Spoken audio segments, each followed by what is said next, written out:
Are we on?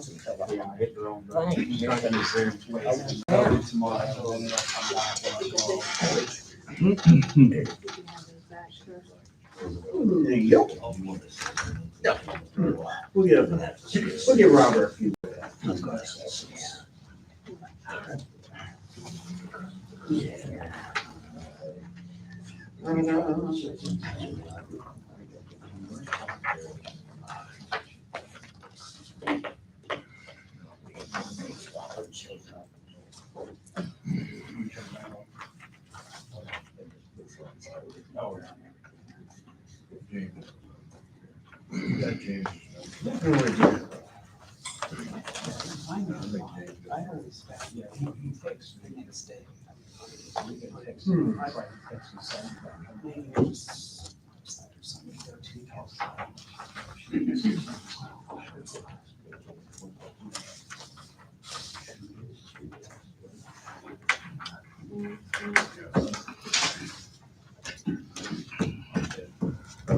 Put your phones on silent, because I know mine's gonna go off.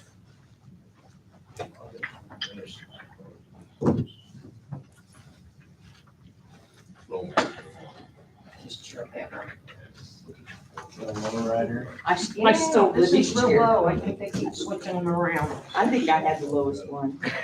You have or you have? I still hear these because she wasn't here. That's I didn't have to roll out on the floor because I didn't. Somebody's coming in.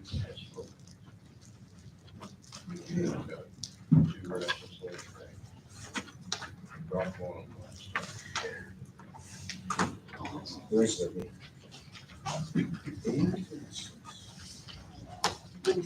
She's right there. All right, she's here. Okay. I feel more comfortable starting now. Sorry. I'm going to call the meeting to order. It is 6:02. Please stand for the pledge of allegiance. I pledge allegiance to the flag of the United States of America and to the republic for which it stands, one nation, under God, indivisible, with liberty and justice for all. I gotta go without my wingman tonight. Okay. Where's my agenda here? Okay. Roll call, please. Want me to run? Tanya? Here. Becky? Here. Robert? Here. Fritz? Here. Libby? Here. I declare we have a quorum. All righty, can I get a motion to approve the minutes from 2/7/22? Make a motion to approve the minutes as presented. I second. All in favor? Aye. Aye. Opposed? The ayes have it, thank you. All righty, we're gonna start for tonight with unfinished business. Bob Farrell to address the council on workforce housing in Fortville. Bob? Ready? Yeah. Okay. I move. Awesome. I This is efficient- unfinished I run an business. I like that. efficient meeting. Let's see if we can finish it up here. Well, thank you all so much for coming in early. I really do appreciate, especially Pete coming in all the way from Ohio, and that's a real blessing. I hope his trip home is good and safe. Okay, it might surprise you to hear me say that I am not opposed to a form of subsidized housing. Would that surprise anybody? Okay. The surprise, and it's not a surprise, but instead of trying to stop the train, I'm trying to convince all of you that the train is on the track, but it's heading the wrong direction. And namely, the difference and the distinctions between workforce housing and affordable housing. Those are terms used in the industry, and they're metrics. They have certain values placed on them by people other than myself and anybody I'm sure in the room. But one of the best ways to look at this is to see exactly what we think we are getting, and that would come from the the really well done report that Fritz sent to all of us. And it's in your, it's right inside your packet there. And it says, workforce, the bold letters are workforce housing targets middle-class workers. Okay. If you look there in the definition, it says that workforce housing is defined as affordable to households earning between 60 and 120% of median income AMI. Y'all know what that means? Well, I rest my case. That's it. That's exactly what we approved. This is, and to the point, Fritz is the one that researched this document here, and it says that workforce housing is highly misunderstood and extremely underutilized.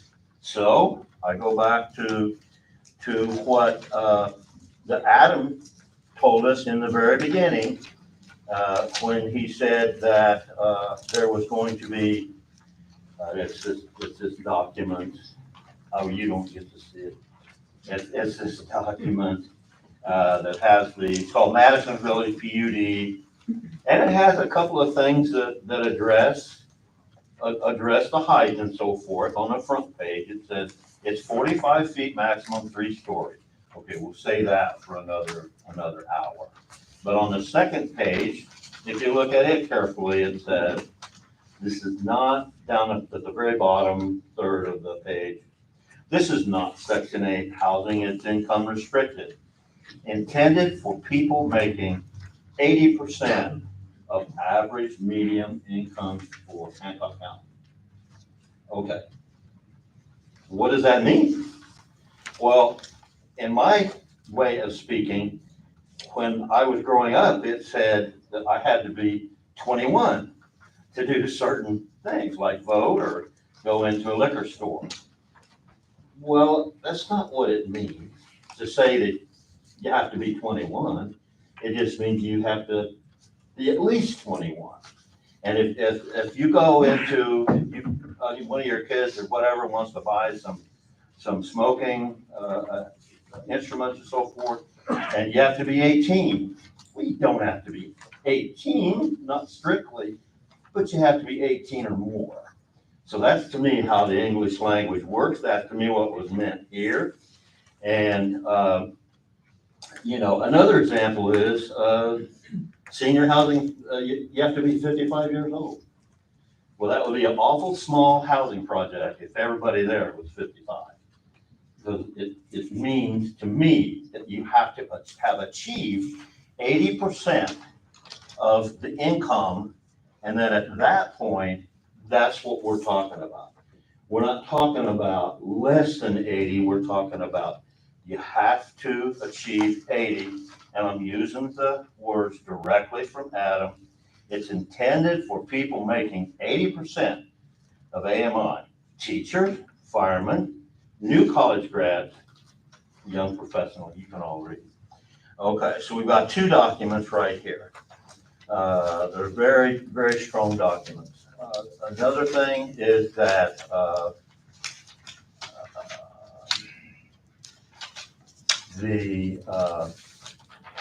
I got this is the news. It's a little thing that looks like it's got an inverse V on it, highlighted. And it looks like this on the form of it. Okay. Now these are words of Pete back here, sitting here. He's with MVA Partners. Okay. So it says here I have to earn $17 or say $25 to participate in what is being presented to the Fortville people. And it always uses workforce housing. Look at the top line there.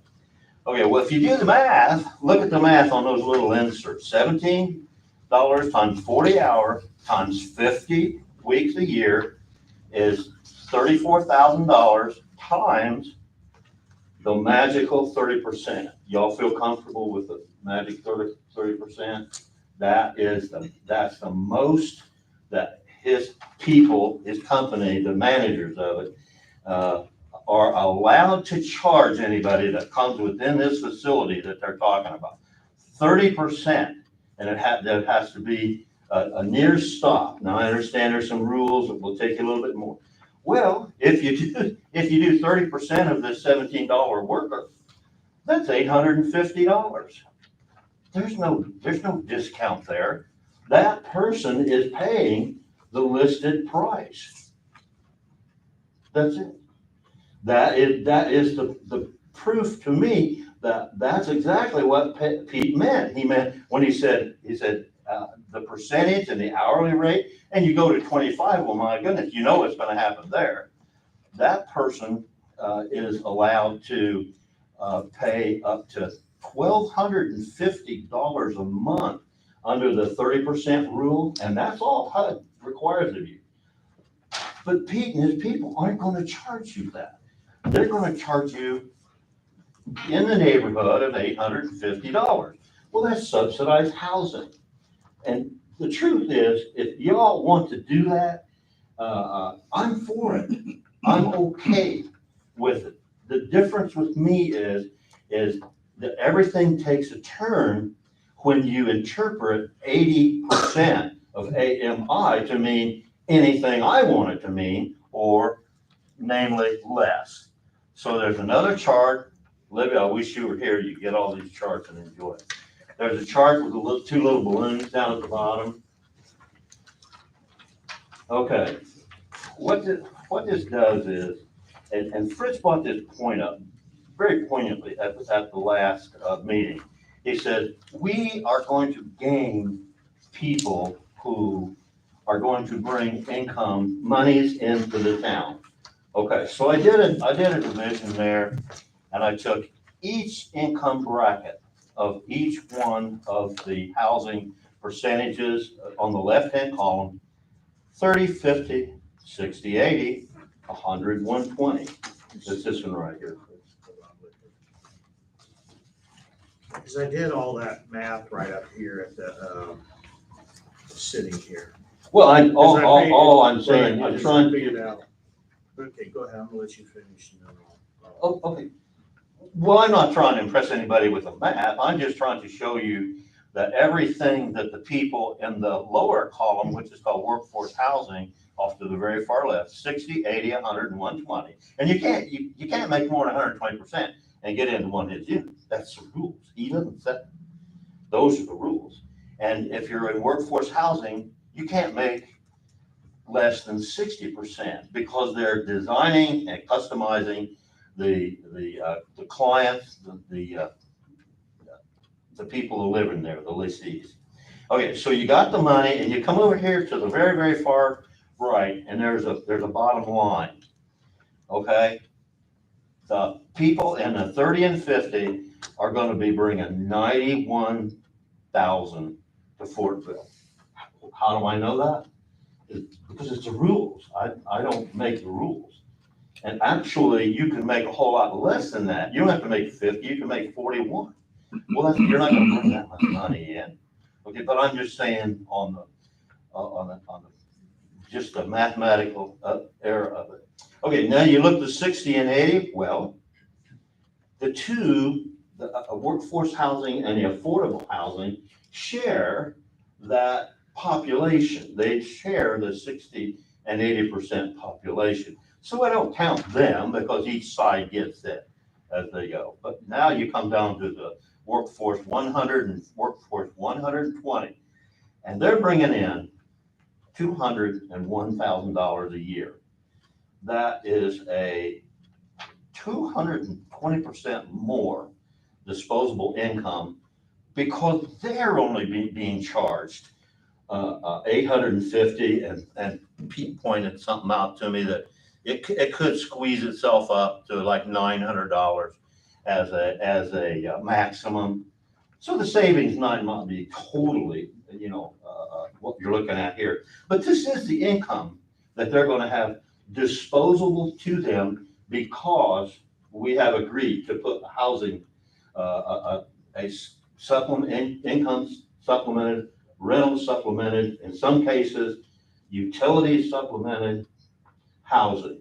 So the chart down below, the two balloons here, clearly shows the overlap there. They share, the workforce and the affordable housing share the 60 and the 80. So there's an overlap, that's fine. It just goes into, it's just not our structure, the way it was structured for us. It's the hand we were dealt. Okay, so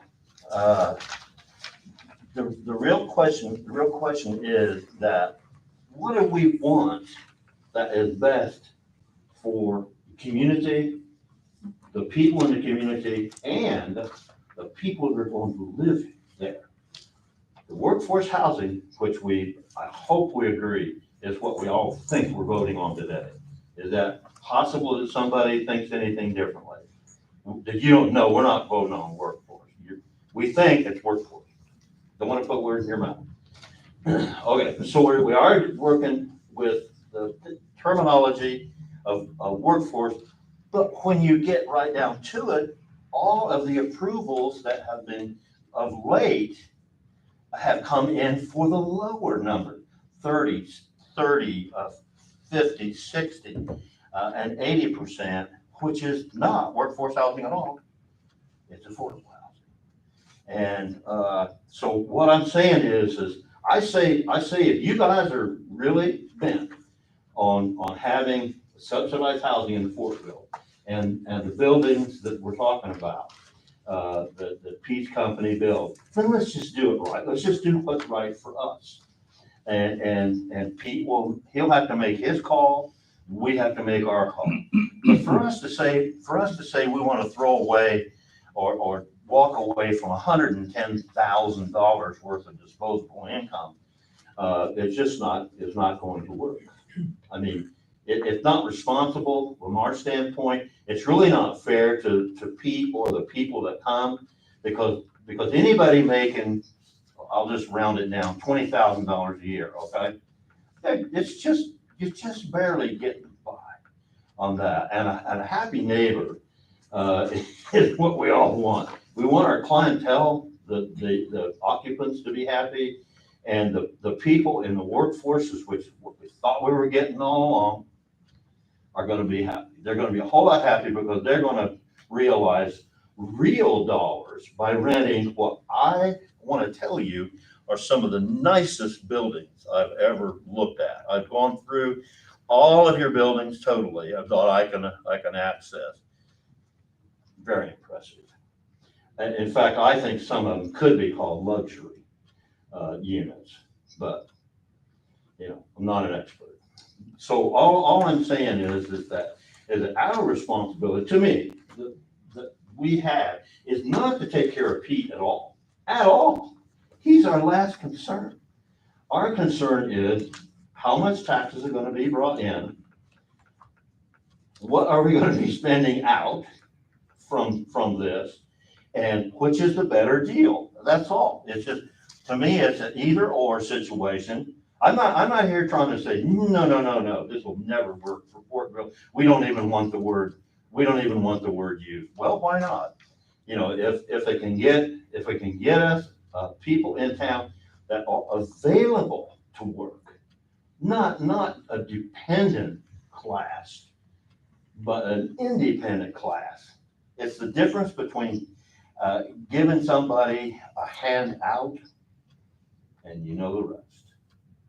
And the workforce classification, which is the only thing I was even thought to believe in until somebody brought up BIC. Remember that October meeting?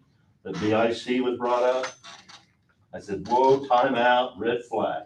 Well, what's going on here? So I looked at it. I looked at IHRCA, and it's clearly, it's 60 to, it's 30 to 80 percentile.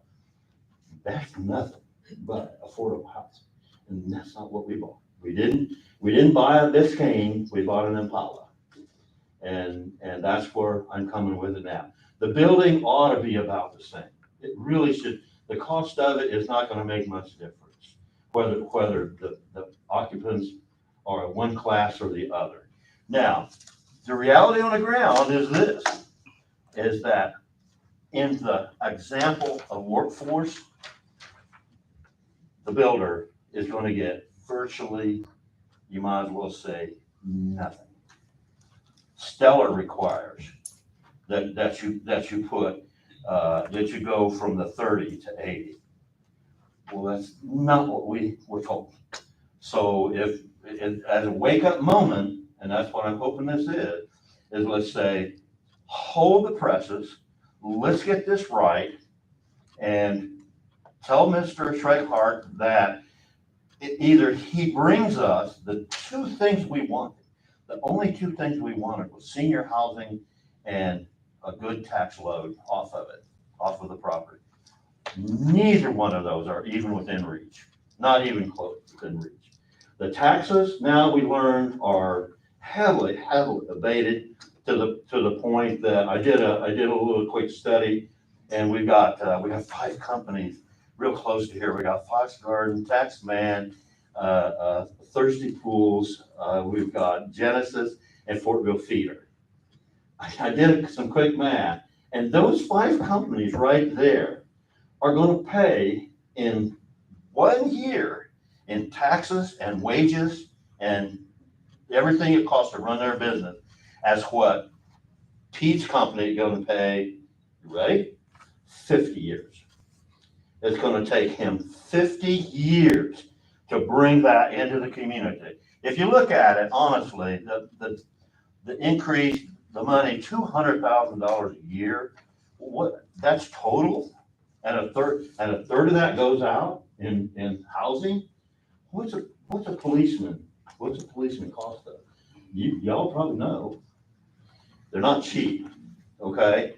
And we are going to at least add a policeman if we bring this situation in, especially if we bring it in under the affordable housing.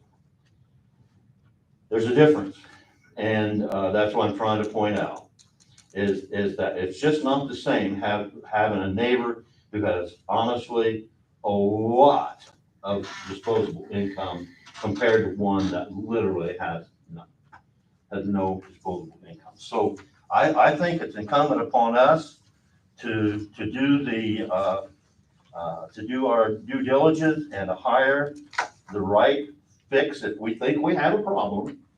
I personally wonder about it, but if we have a problem not having enough in the workforce for those 5 companies I just named, well, then let's get people more likely they're going to participate in the economy, and that's the gist of it. Do you want to hear anything about the other part that's before the board, which is the roof height and things of that nature? No, because they're gonna handle that in a planning commission. Okay, that's not what we're talking about here, and that's fine. Yeah. Well, anyway, I guess what I'm saying here is that I just don't think there's any question whatsoever that we did not agree, vote on, approve a housing situation that was nothing but federally subsidized to begin with, to build it with, and then continuously federally subsidized with all the different programs, the HUD, all the housing and amenities that is going to be coming in for the people. And it's not our responsibility. It's not our responsibility to provide a location for Pete or for any of these people. This town was built on people who had entrepreneurial spirits, like your family, your dad and your uncles, and they were just absolutely stand back. They were going to get the job done. Fritz is the exact same way. He sees something, he wants to do it. And Libby, she won't stop, okay? She's got the entrepreneurial flair, pulls it together. That's what made Fortville. That's what we need. We don't need customers. We're getting customers all around in the new housing and so forth. Your customer base is great. Okay? Mine too, okay? Okay, well, I'm hoping that you see the difference. I think the difference is like as wide as a gulf. And what I think needs to be done is we need to go back. We need to reinstitute our original, restrictions on everything. And we go for 80, just like you gotta be 21. Adam said you gotta be 80, okay, 80%. Okay, fine, it's that and above. We need to follow back, we need to go back on our original roots. We need to have MVAH partners. That's who we contract with, not an LLC, not one. I won't even do business with an LLC. Well, I will, but they're on cash. Because, LLC is an insulator to whomever. It's just an insulator. It just keeps you. So if I have a problem, or you have a problem and I'm doing business with you and I'm an LLC, I say, well, you can't touch my boss. You can't touch the bank. I have almost nothing. And that's why all those questions that I had earlier and, 10 days ago was who exactly are we going to be doing business with?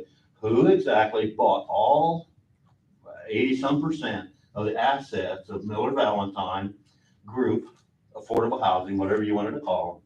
And the only thing I can find out so far is the parent company, MVAH Partners. And that's who we started doing business with.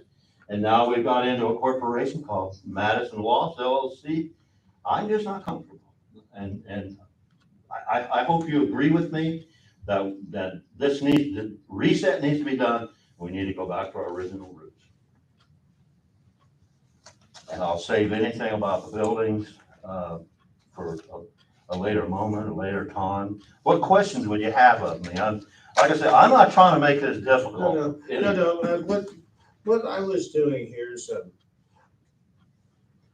there are some people, I'll give one example. One lady, her daughter has been in the hospital for one whole year fighting cancer, and this girl's only 13 years old. She works in this town. She cannot make more than 18,000 because she's constantly has to run her to the hospital, run her there and there. And right now they're living basically in a converted garage in town. And she has a value in this town because she works here, but she can't come up with this amount of money. There's no way. But there's the one daughter doesn't even have a bedroom because she can't get up the stairs. And these are not just people not wanted. They want to work. It's just some people that they have an IQ that's not as high as everybody else's. They can't make the 48,000. It's humanly impossible for them to make that much money. But it doesn't mean that they can't be A good neighbor and A live good next to neighbor somebody that and makes a friend. $100,000 a year. I mean, it makes no difference how much money you make. You can have somebody that makes $20,000 a year and be just as good a neighbor or a better neighbor than somebody that makes $120,000 a year. Sometimes those people don't care. I mean, you can't justify what kind of person that is based on what they make. Well, that was People are brought up not by- driven that way. You weren't here, but that was brought up by Fritz. Yeah. Not me. Yeah, it's just not, I Well, don't, I just don't agree with that. As sad as that story is, I want to tell you, it's extremely common, and it's not going to get fixed by us putting a 50-unit building in there at all. Well, we're only talking. Not going to have any bearing on this person's life. For one thing, Let's just to be able to work here in town. That's one thing. I don't think there's any limit to where the people can come from, and that. Well, if you're making $18,000 a year, you don't want to drive all the way to Indianapolis and make a living, and to afford what you got when you've been here your whole life. And the problem is that this is their job to interview these people. And then the thing about the police, if we'll do what Home Depot, not Home Depot, but Walmart created a nuisance down in Beech Grove.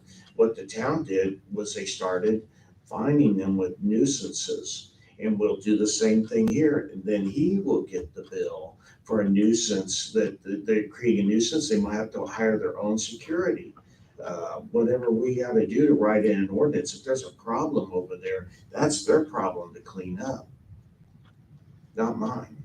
Fred, it sounds like you have a rescue mission type of thought that goes on here. The story you gave is so common. It happens day by day. And I feel sorry for this lady. But it's not up to the town to put to make sure that there's 9.2 million, is that close, Pete?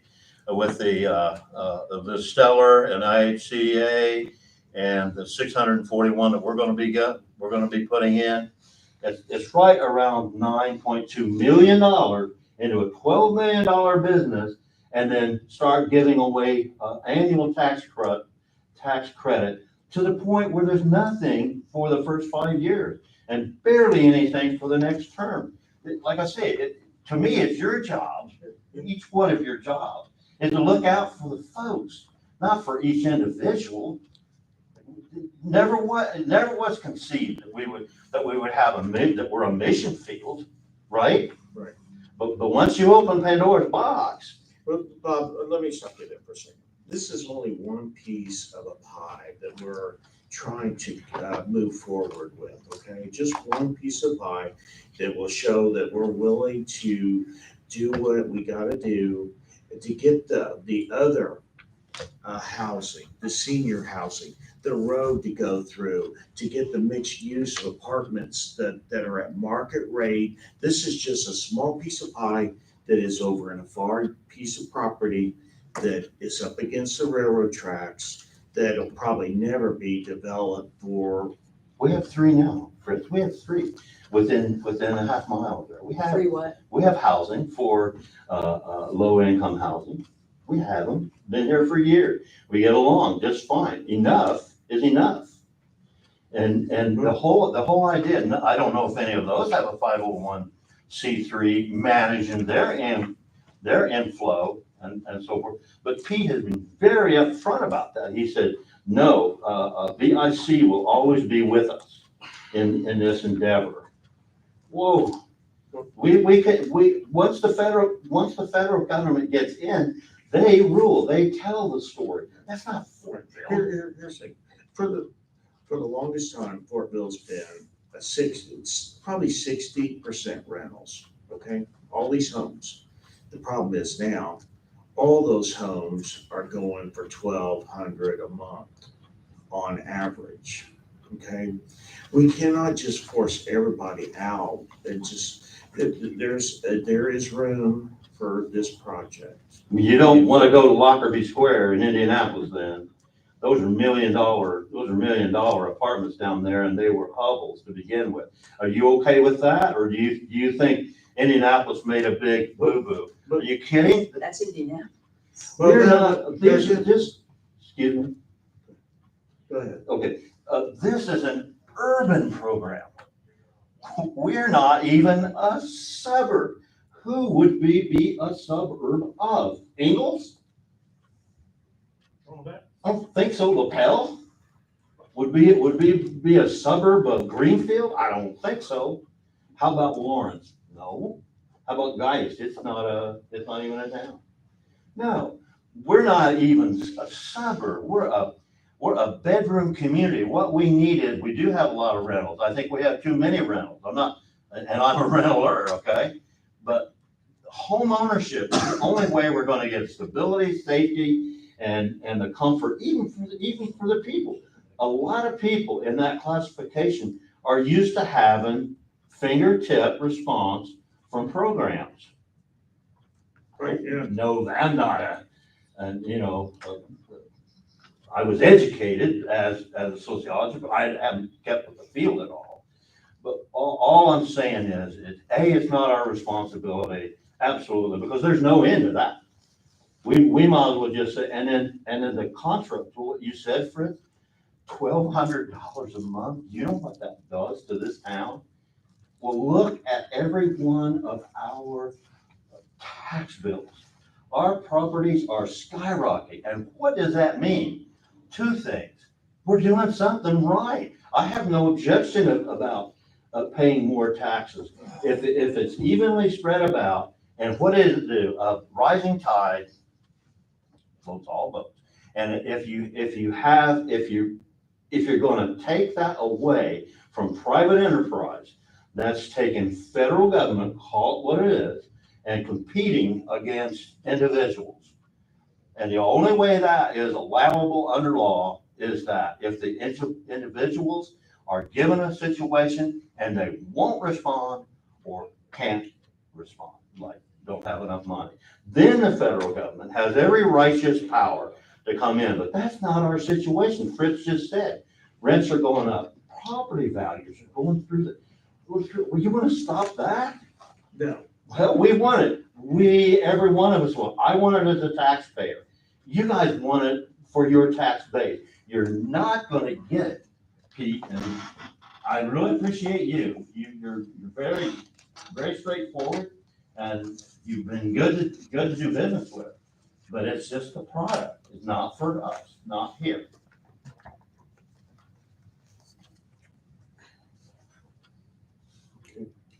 You have any questions? I don't have any questions. I think it'd probably be good to have Pete respond to some of the things that Bob has mentioned. And then Bob can, if you want to pop back up, that's fine, but I think it's probably good to hear. Sure, Pete may have a difference of opinion. Sure, he does. Thank you. Good evening, everyone. Pete Schwitterott with MBAH Partners, LLC. We are an LLC. It's not an uncommon factor to have. Happy to answer any and all questions you have. Doing my very, very best to answer all and any questions that the public as a whole has. This has been a long process. We're very close to the finish line. We're excited about hopefully getting this across the finish line. It's had many challenges along the way. COVID, my goodness, 2 years right now. So I remember many Zoom calls and so forth as part of this. And one thing I want to say is what we presented from the beginning is what we're presenting now. And so when we first came to the administration and staff more than 3 years ago, we expressed an interest in developing, in particular at that time, senior housing in the community. And it was something we wanted to pursue, and we even talked about multiple sites around the city. We also found out and learned that you have this stellar designation or effort going on underway. And having done development in stellar communities and having built and helped them develop workforce housing as part of the stellar plan, we then also said, well, you know what, we can help with that as well. And that's where we got involved in the stellar to some extent, as well as brought in this other component of senior housing and workforce housing. Now the stellar plan, which you then applied for and submitted to the state, included 2 sites that were potential stellar workforce housing sites that would have potentially money set aside, made available through the housing tax credit program to help facilitate the developments in that plan. So 2 sites were identified, one on Broadway.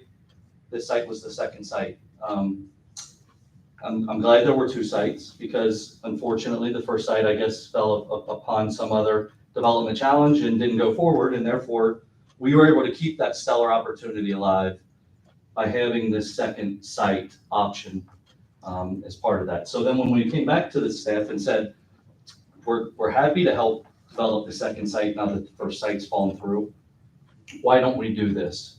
Here's the situations of the tax credit development program that in order to receive these funds, we had to apply for through this direct and specific program. And Fortville applies and competes in 3 pools of funds. They compete in the rural pool, that's communities 15,000 population and under. They competed in the workforce housing pool. That was a special pool of funds that the state set aside to direct into specific counties, Hancock being one of them, specific set aside dollars to help support and assist workforce housing as the state defines it, not as ULA defines it. You're going to find a billion different definitions on what workforce housing is if you look deep enough. And then the third being, they set aside even more dollars, especially for stellar communities. There were 2 stellar communities awarded in that year. You and somewhere, maybe Plymouth or somewhere up there was the other one. 1 allotment of funds. So 2 cities competing for 1 allotment of stellar at that time. A special pool of funds, which we're eligible for workforce housing. And then the traditional pool of funds, you're a rural community, you compete in the rural pool. And that just shows how trivial it is to say that affordable housing is an urban thing. Affordable housing needs exist in every community, size, scale. There's needs in every community. They vary from size and scale, but you got to match your needs to your housing. Everything that Bob mentions needed, market rate apartments, condos, for sale product, higher AMI product, senior housing. They're all things that are needed. This is not the only site in the town of Fortville. It's not the only site surrounding Fortville. We're doing nothing to prevent all of that from happening. We want to encourage it. You should encourage it. He should encourage it. But part of your need is this. You do have in the market area, which is, it's more like a 2 or 3 mile ring around the community. It's not just town of Fortville. It includes pieces of McCordsville and some of the surrounding township as well. The market area shows that there's 1,500 households that meet these definitions. That means they're in these AMI bars that we're talking, 1,500 households. They have under 100 units. Those 100 units are 100% occupied. Each one of those developments has a housing wait list. People are waiting months, hoping somebody else leaves so that they can go in. And so yes, you have great single family growth. You will attract market rate apartments. You should try to. It's its own economic engine. Senior housing, we're hopeful we're bringing it very shortly. We are trying again. We only missed by a point last time as we tried. And workforce housing. But we always applied and presented it that these are 2 separate applications. We got these 3 pools of funds. We can compete in the stellar. And in fact, we went to the state and said to them, we're talking with the community. They've really shown a new interest for senior housing. We want to help that too. Can we make the stellar deal senior? Because the reason for that was, well, we already got this special workforce pool and we're going to get that one done in that pool. And now we're going to have, maybe both of them have a better shot at getting funded. And we shared this email with Zach and the staff administration. The state come back and said, no, the stellar application says it has to be workforce, it has to be workforce. So we're trying to give every chance for both of these developments a shot to go through the whole way along. And they've always been tax credit developments. We've always said, yes, they have an affordable component, 80% AMI. Pretty clear, I'm pretty certain that we said up to 80% AMI. All the documents that we provided did. That is the missing middle. That bandwidth between 30 and under, that's what you would normally call your government subsidized housing, project-based Section 8 rental assistance. We don't have that. We don't provide it for our residents. It is possible someone in the community could have a voucher and they may, as long as they meet all of our other criteria, meet the definition and be able to qualify. We want to serve them. We want to provide everyone with quality housing. With an 80% AMI band, we're able to serve up to $60,000 a year. Single parent household with 2 children, $30 an hour, you're still right at the edge of the definition there. There's a lot of people we can serve. There's 1,500 households out there we can serve. MBAH, the subsidiary, which is Madison Lofts LLC. It's very common. We own 120 developments. Every one of them is an individual LLC. That's mandated and required by the funding program. All common business. Having a partner that can come in and provide programs to our residents is a great thing. If a resident doesn't know where they can best find childcare, we have someone there willing and ready to do it for them. Someone wants to go back and continue education. We have programming to send them over to Ivy Tech or all different kinds of programs to help people empower themselves. That's not a bad thing. I don't know why we wouldn't want a partner like that employed in the community and helping residents of the community. We have a specific workforce housing initiative drafted and built into this plan where we're going to become members of your Chamber of Commerce. And our first course of action is informing all of your employers of the Chamber. We have this new housing coming and we're going to be able to serve folks in this bandwidth and we want to serve your employees. That's how we're going to get people in. Yes, and they come from everywhere. I hope, Bob, and I hope maybe a couple of you got down and seen Lawrence. Yes, it's senior. Same building, same use. They would say nothing but good things about the development. Plenty of brand new investments occurred all around it. We want to be part of a large master plan here. We hope to bring the senior. We think that the other development south of there is going to bring a lot of new opportunity as well. We've tried to master plan this in a way that can bring in multiple development opportunities. From there, COVID hit. Construction costs, I've been doing it 20 years, I've never seen it like this. It's as bad as ever. We saw 30% increases over a year. So from the time we said to the state, our contractors have priced this, here's what we think it's gonna cost, we need this much from you, to the time we bid it, it's multiple millions of dollars. It's time for me to roll up my sleeves and solve some things, and we're trying our best. We've got a multifaceted solution. State is aware. Every one of these developments that they funded in the same round is dealing with the same issues. They've got some programming funding. Our changes that we're proposing, small unit reduction, some subtle changes to the design. That roof is an important one because that rubber membrane is just, it's like almost impossible to get right now. I called the contractor today, and he says it is impossible to get Yeah, that. I don't know if you remember this ice storms from Texas last year, was supposed culprit. So, but ultimately, there's the new materials, the new things we're proposing are actually, ironically enough, more energy efficient, longer life building systems. So they're not any diminishment of the quality of the product. The products last longer, they're more insulative. They've actually added to our energy efficiency. We're doing a detention basin, was much more conventional in nature. And I know as we went through the process, some were concerned about the fact that we were doing it underground. And now that, so now we're trying to do it in a much more traditional way. I'm here to answer any questions. You can, yes, we are affordable. I've always tried to indicate that. We do hope to cater to the workforce. Anything else, just let me know. Appreciate your I have a time. question. Yeah, I'm confused on the 30% AMI. If somebody qualifies for an 850 apartment at 30% AMI, then their rent is gonna be 30% of the 850, right? no, That they have to pay. no. So we have 50 units and a various number of them will be set at certain bandwidths. Right. I think it's 30% or 13 will be at that 30% AMI bandwidth. Mhm. The 30% AMI bandwidth has a stipulated rent that we would charge. Which would be what? It's not the whole 850, No, right? it's And my substantially. question is, who's gonna make up the difference between? There is no difference to make up. They just pay that rent and that is the rent. So I'll give you an example here.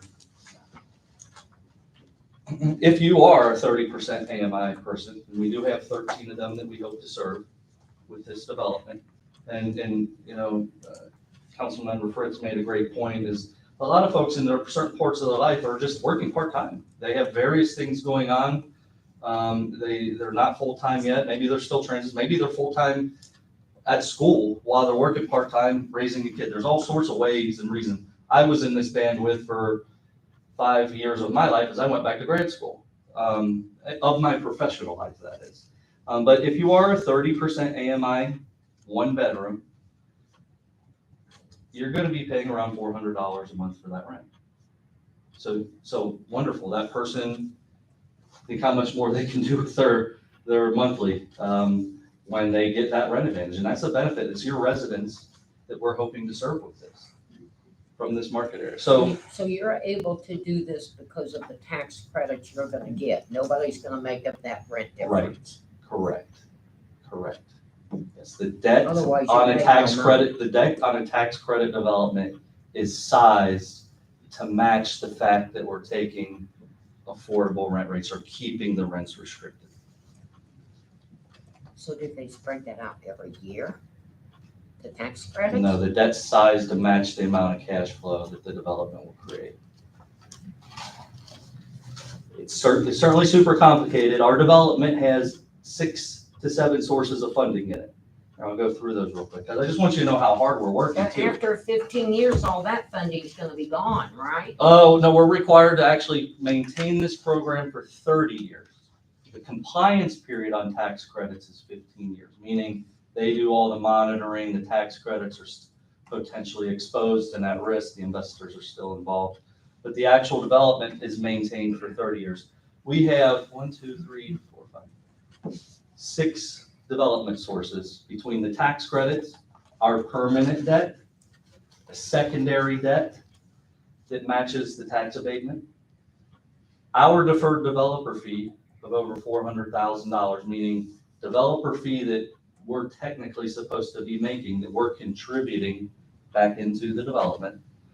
The state's TCAP money, that's that additional source that I mentioned the state's made available. And then we went to the Federal Home Loan Bank of Indianapolis and secured a $425,000 grant from them. All of that has happened over the past year. We've secured $12 million worth of sources from 6 different financing agencies to try and make this happen.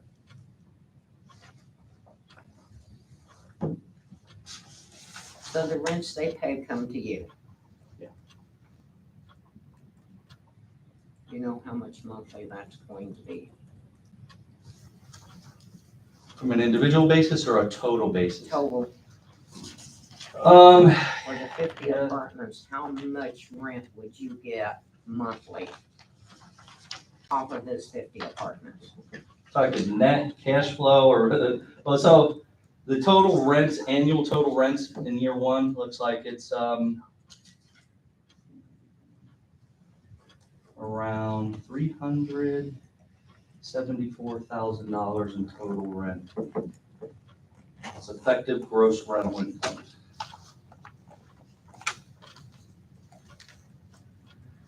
That's obviously not including expenses, that's not net, that's the gross rent from the development. Excuse me, but was that number calculated by just taking the 13, 12, 12, and 13 times either the 750s or the 850s? It's just total rent, amount, each unit's rent times 12 months. By 12 months, Times that's the 50. highest potential you can hit. Mhm. Okay, do you expect to get that one way or another? I have no issues with our rents. As I mentioned, affordable housing in your community is 100% leased, has a wait list. These rents are very affordable, very reasonable. Our units, bar none, are gonna be the very highest end units in your community, built to national green building standards, as energy efficient as you can get. Because of our proximity to the railroad, we're doing even extra attenuation in the building to minimize noise. Yeah, I'm not concerned about our rents. We wouldn't risk $12 million worth of tax credits if we didn't. Our investor wouldn't, our lender wouldn't lend us the money if this all didn't make sense. You're a growing community. You're gonna grow into all these other housing needs. As developers have opportunities, we hope we can do more. But this is definitely a component of the overall need in your community. What I think I heard you say, Pete, excuse me for interrupting, was that figure, that 390 or whatever it was, 380, that is the calculated maximum based on full occupancy. And yet at the same time, you said that person was gonna get an 850 apartment for around 400. Becky said, who's gonna make up the difference? And I can't, it's not missing. In other words, it seems to me like that the income you're gonna be getting is gonna be pretty standardized. It's gonna either be 750 or 850, month by month by month. No. But how do you? I mean, I'm not certain how much detail I can provide you on every effective motion of a tax credit transaction, but I'm gonna do my best in that we have 2 unit types, 1 and 2 bedroom units. And we have 1 bedroom's at 30, 1 bedroom's at 50, 1 bedroom's at 60, we got 1 bedroom's at 80. Same for 2s, 2 bedrooms at 30. So we got 8 different unit types when you're looking at the AMIs as well. Each of those gets its own collected rent. You multiply that by 12, multiply the time of the units, it all totals up to what I just said. It's the pro forma. You got a 15-year pro forma. It's the traditional underwriting used by the state agencies, by private lenders, by secondary lenders. It's all been double, triple, quadruple checked by every financial institution involved, which is many. I don't know much more detail I can give without. Right, even and I being think certain that, I'm no, getting- you're fine, Here, so at 13 units, let's say they make $18,000 a year. Well, I'm just using round numbers. That's $234,000 those 13 people generate in sales, well, let's say sales. And you guys, out of that, is gonna be $67,600 in rent.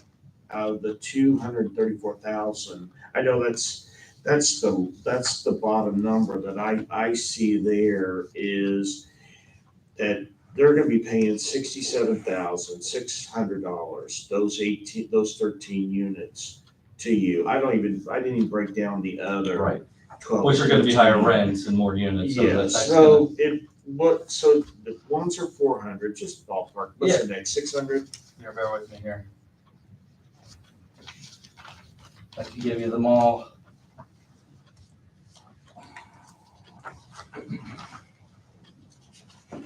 Because what, the combined, income of the whole building is $602,000, the combined income of the whole building. So we've got 8 one-bedrooms at 30% that are gonna generate a rent of around 400. Okay, there's 8 of those or 13? 8 one-bedrooms. 8 one-bedrooms, okay. 7 one-bedrooms that are at 50% AMI, they're gonna generate around $650 in rent Okay, per month. We got 8 one-bedrooms at 60% AMI, they're gonna generate $700 per month. okay. By the way, these are all just approximate. Yeah, I gotta say that. They change numbers out. annually. Right. These I aren't round gonna maybe numbers be the up. exact numbers by the time we ever start leasing. There will be 9 one-bedrooms at 80% AMI, and which will draw $800 of rent. We got 5 two-bedrooms at 30% AMI that are gonna generate $475 in rent. We got 5 two-bedrooms at 50% AMI that are gonna generate $750 in rent. We've got 4 two-bedrooms at 60% that are gonna generate $800 in rent. And we got 4 two-bedrooms at $900 per month in rent that are 80% AMI. So that's, in a nutshell, the 8 different unit types. When I say that,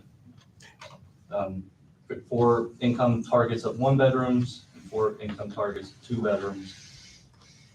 That's, in a nutshell, the Okay. expected. Okay. I'll do the math later now, but And so what I want to do is, I like how majority of these are all 1-bedroom apartments also. And then there's the other ones that are 2 bedrooms. those are 2-bed 2.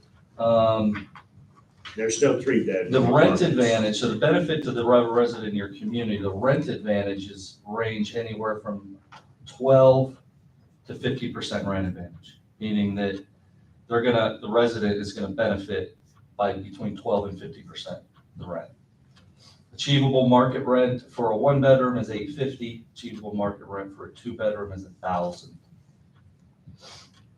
We've got a capture rate of 3.8. That's pretty low, which is good. Low is good, showing 1,543 households in the market area eligible. One thing I will say is this is kind of intended more for workforce housing. It's open to all housing. We will market this to seniors. We will house seniors. They will welcome a 100% accessible, visitable, elevated building. So there's nothing preventing seniors from living here. We will be encouraging it. The other development that we hope to bring would be senior restricted. But seniors can still live here, and we wanted to encourage them to.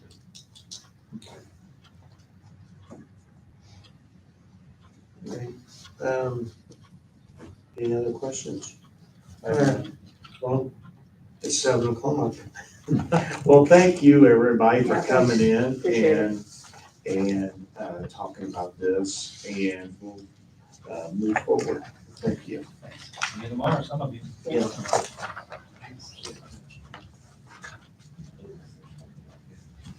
Alrighty, moving on to new business. Beth, are you ready? I'm ready.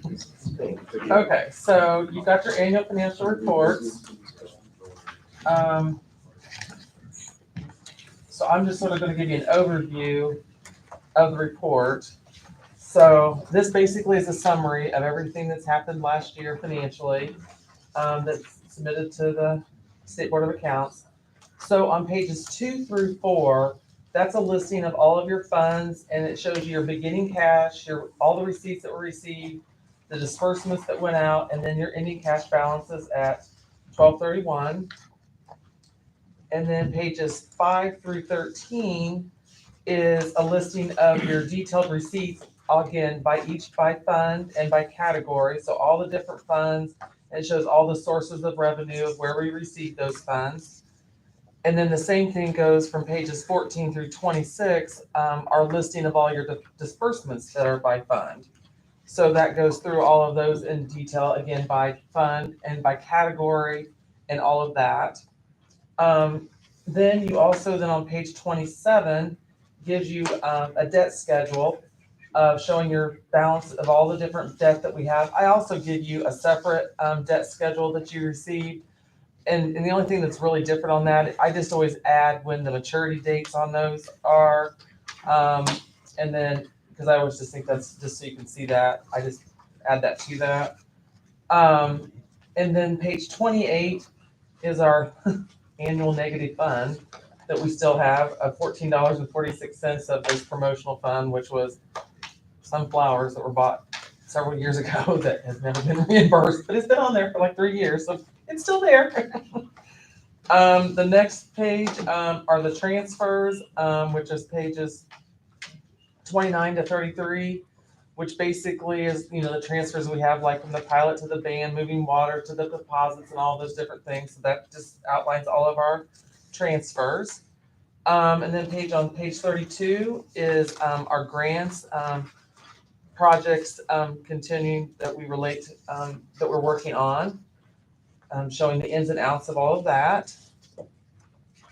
And then we have our capital assets, which is pages 33 to 35. And then we have accounts payable, which is on page 36, and accounts receivable. So that's basically the $72,000 that's showing in your accounts receivable is the money that we're going to be receiving basically from those grants, because those are reimbursable grants. So it's money that we're going to be receiving. And then the accounts payable are things that we've encumbered to pay for next year. And then on page 37 are basically, it's just, they want to know the funds that we participate in for retirement and we participate in per 77. So that basically, in a nutshell, it just summarizes all the activity that's happened throughout the year. So that's it. Any specific questions? Yeah, the flower fund, how much is that we? $14.46. And it's a negative? Yeah. Let's pass the hat with that. Every year someone says that, but no one does. There you go. Now you guys owe me money. But what that is We'll that, get that settled. yeah, they won't allow us to pay for. Yeah, I remember. Yeah, unfortunately, that's what it is, but I'll reimburse. there was just a shortage I'll one year. I'll pass the hat tonight. I'll get that money. So anyway, so that's where we are on that. Okay, I appreciate that. We'll get that taken care of. Get that off the books.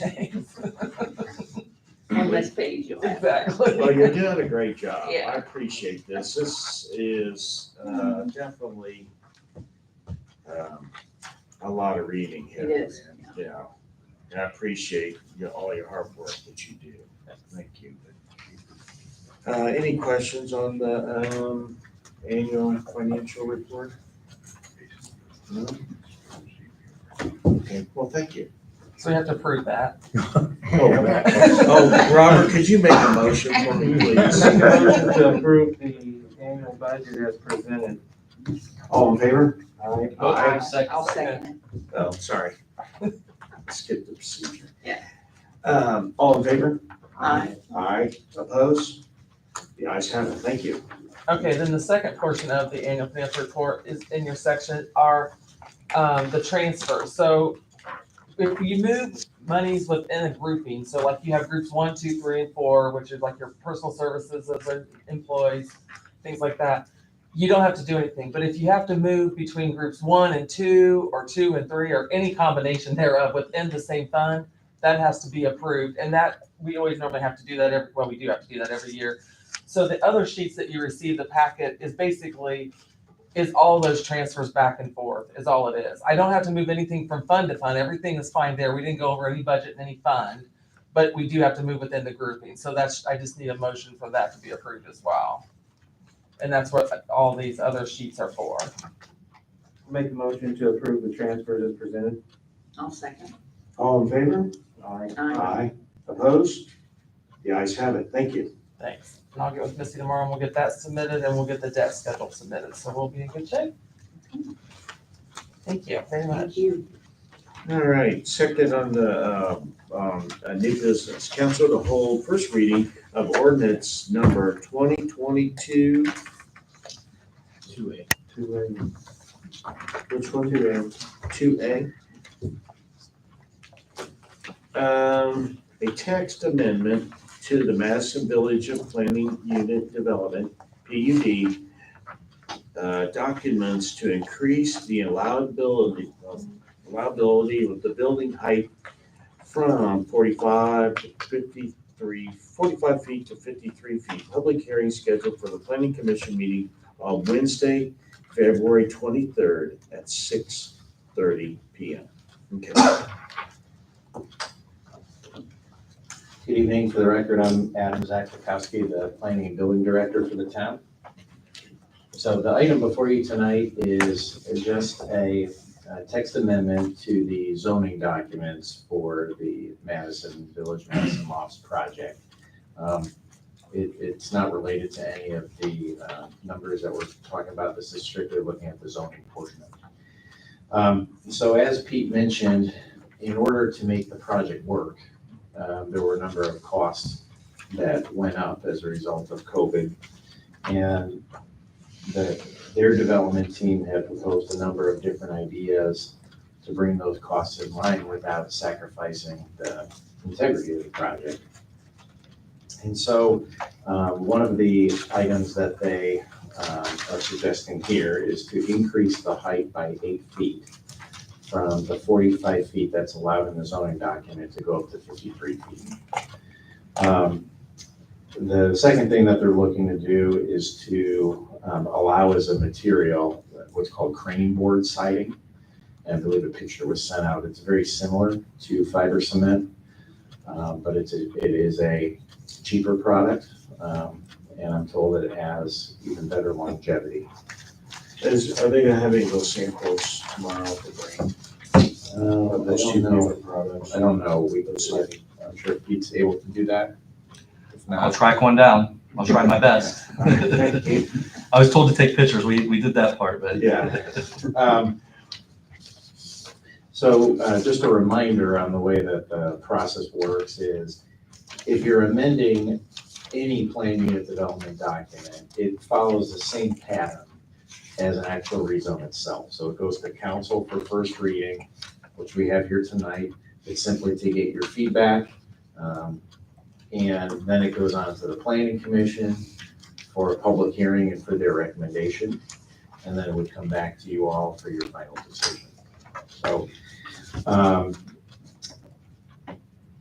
then lastly, the other function as part of this amendment that they're seeking would be just to clean up the concept plan that's in the document and the concept elevations to make sure that everything is up to date with the start plan. So with that, if you have any questions or comments, I'd be more than happy to. Were you able to get a hold of the fire department and see if there was any issues with going to 45 to 53? I did not, but I can certainly do that. Do that.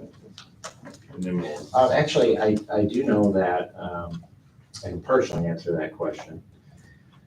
So as Pete had mentioned, the project is pretty far along in the development stage. And so it's gotten so far that they've even submitted construction documents, blueprints for the building themselves. So those have been reviewed by staff a couple of times, and then it's pending these changes that would require your approval.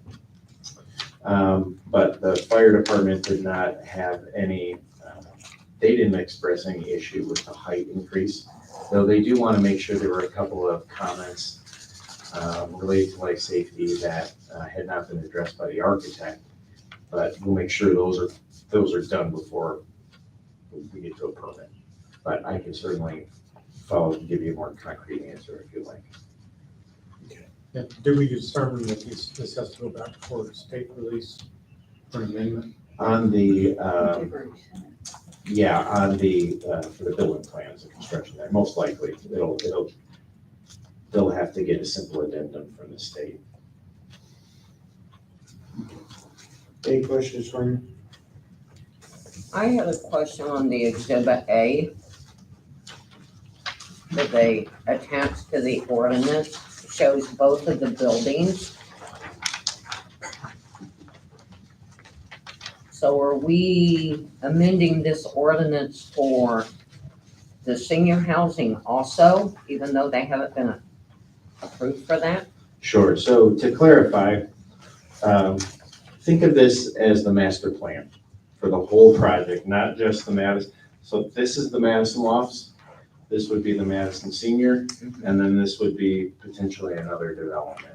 And so that whole piece of property is bound by the zoning rules of that plan unit development document. So the primary focus of the updated exhibit is to update the Madison Lofts portion of it. The senior lofts portion of it is essentially left alone. The only thing that changed is the unit count. Again, this is all concept, it's all part of the concept level of the zoning portion of it.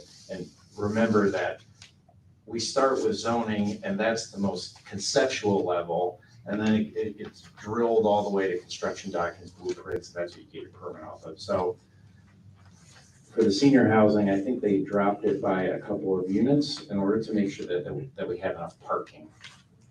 So when they do the senior, then I have to go back to the planning commission. That's correct. That's correct. So if they're okay, if they're able to continue to work with those zoning standards that are in there, then the next step on the senior part, let's assume that they are successful in their bid to the state and they get funding, financing for it, then yes, they would go to the planning commission for approval of the site plan, elevations, and landscape.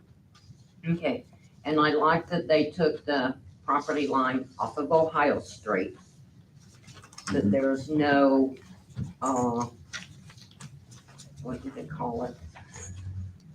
There's no legal description of the lot attached to it. There is, I believe there is a legal description in the PUD. But the most important thing to know in terms of the right-of-way, the legal description of the property, is when the minor subdivision, remember, if you recall the plan commission a number of months ago, that part of it was approved. That's the one that will actually set those true property lines and the actual legal description. So that's the most important document to be 100% correct. And that hasn't been signed yet because the infrastructure hasn't been put in. So that'll get signed if the infrastructure is put in. If I understand your comment, Becky, that there was no dedication of Ohio Street to Right. this property, and it's Right. still separate. And I was thinking in the legal description from the beginning that it was Ohio Street was part of that legal description. But my memory could be wrong.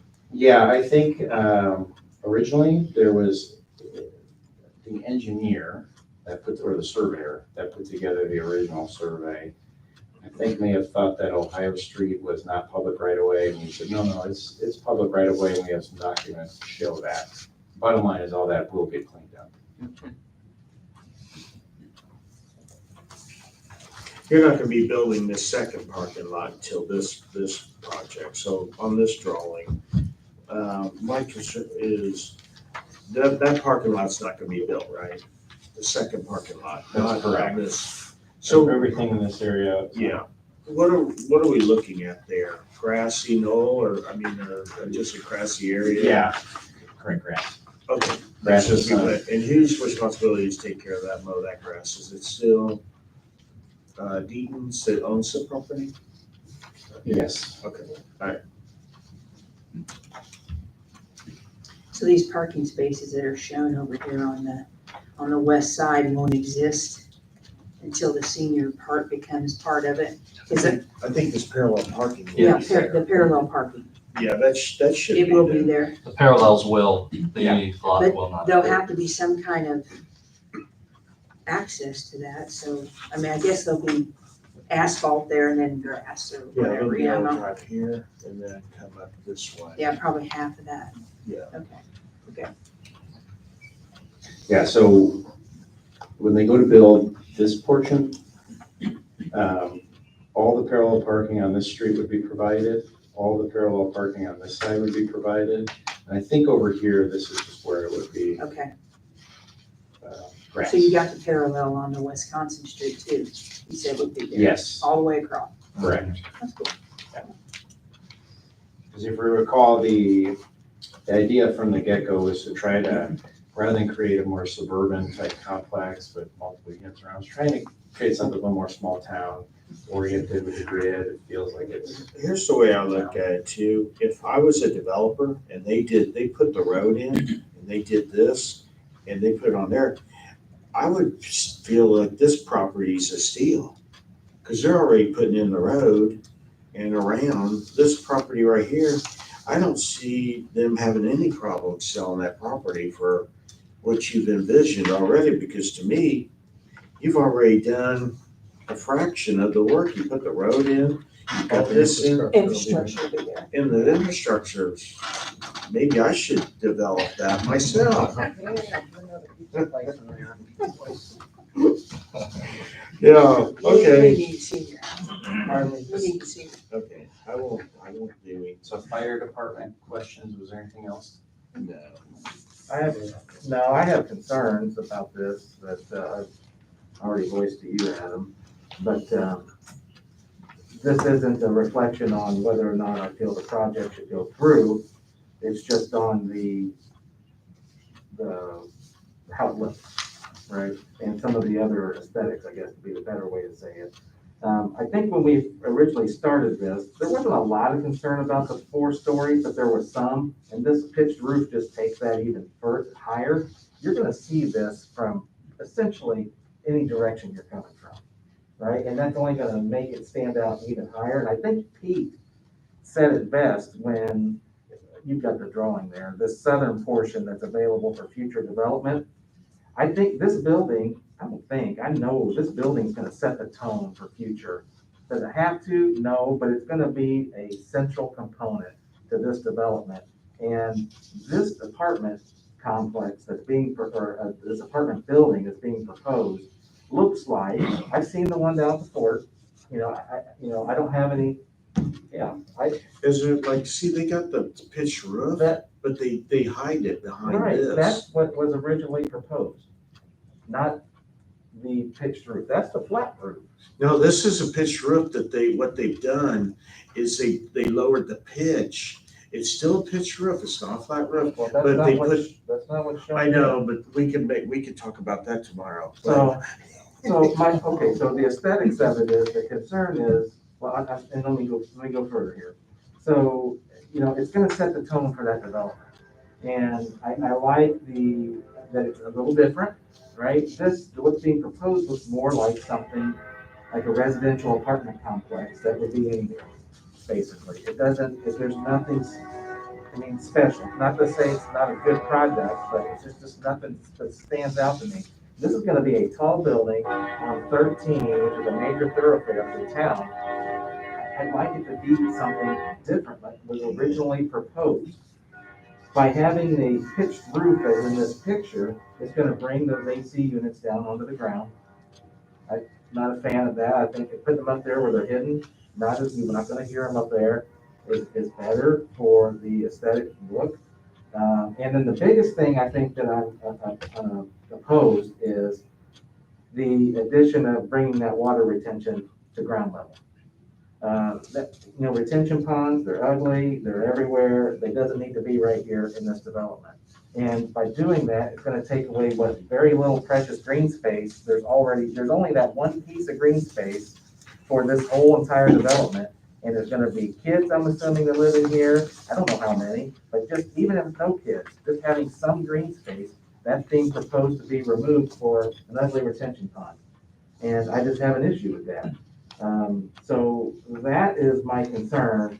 The higher pitched roof being higher, I see the thing that you just showed me, I have concerns about the pitch of the roof too. that's a little different. That's something, that's not what's being Well, proposed. no, I found this when I was going to boat travel show. This is on 38th Street. What they did is they redesigned it. They got a pitched roof, Yeah. but they put, what are these things called, Alex?